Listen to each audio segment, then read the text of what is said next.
America is no longer the only country with an unquenchable thirst for oil. And as global demand for oil skyrockets, so will the price.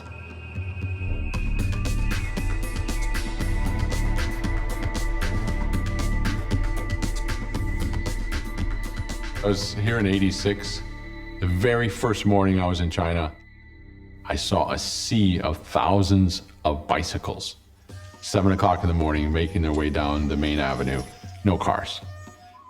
Once it became clear that the Chinese were going to build a consumer society, China's production of automobiles just shoots into the stratosphere.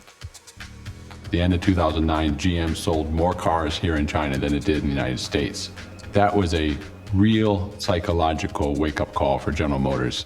Bicycles are off the road, and it's been replaced with the world's largest car market. In 2000, China sold less than 1 million cars. This year, the number will be over 15 million.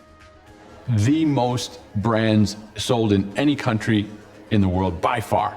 Nothing like it in the history of humanity have we seen such an explosion in demand for cars. This thing is going to run for decades. We've never, ever seen anything like this before, because the Chinese have gone through this extraordinary rapid growth. Over 300 million have gone from abject poverty to being reasonably well off. That is the total population of the United States. And they've done it in, 30 years. Cheng Ling is a new parent. She's purchased a ticket to compete with 26,000 other Chinese people just to buy a license plate. This is the first step in the long process of buying a car in Shanghai, China. The number of cars and trucks in China is increasing dramatically. There's 7 cities in China now where they have limits on the ownership of vehicles because they're such large pollution sources. The Chinese population, as their living standards rise, they are getting more and more concerned about the air that they're breathing, the water that they're using. People are really worried about the air quality. In January in Beijing, you felt like you could chew the air. You couldn't even see across the street. In some cities, you have to bid to buy a license for a vehicle, and it's about $10,000 to $15,000 to just be able to register a car.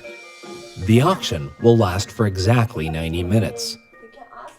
Cheng Ling will have the opportunity to bid only twice.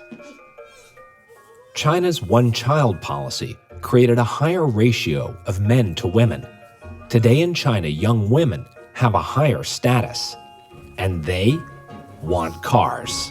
It's become accepted that when a young man and woman are dating, the woman will say, I'm thinking about getting married to you. Do you have an apartment already? And what kind of car do you drive? Every Saturday, marriage markets happen in cities across China. Parents hustle to try and match their sons and daughters.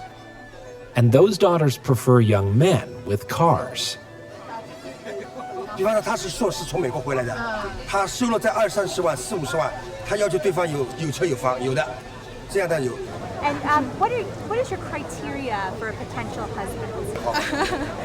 The first one is a promising job, and the second one is good house to live, and the third one is a car.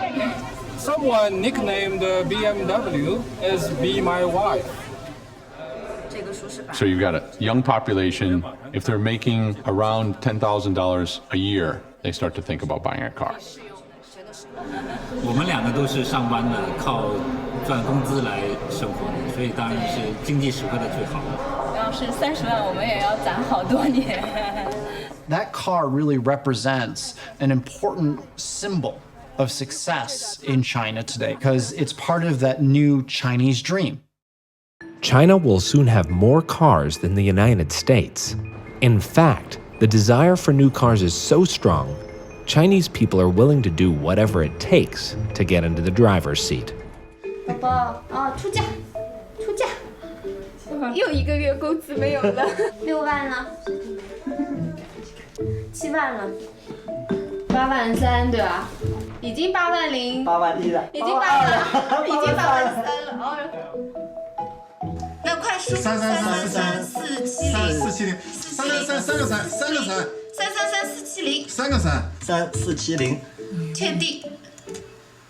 不对呀，不在范围，再出价，就这样，可以出了，可以出了，马上可以出了，点出价，他已经到84200了，看到没？点出价，出价了呀，点了呀，坏了，啊，结束了啊 Ask her if she upset. 有点遗憾的，因为这个月肯定是比较低。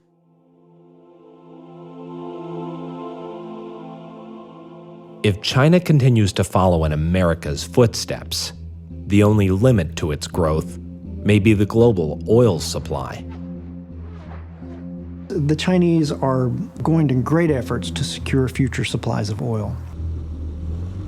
China's scouring the world for sources of oil, not just for today, but for the next 10 and 20 years.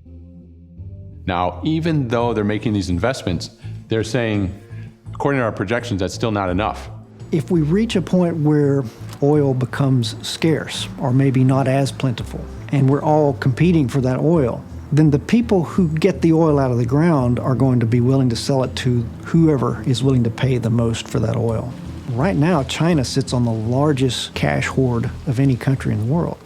The current system is not sustainable. It works for now. Everybody gets oil now. But what about the future? How's it going to work when the supplies aren't as great as they are now? We're going to see the world run out of oil before we run out of Chinese people ready to buy their next car. Where are we going to get the oil?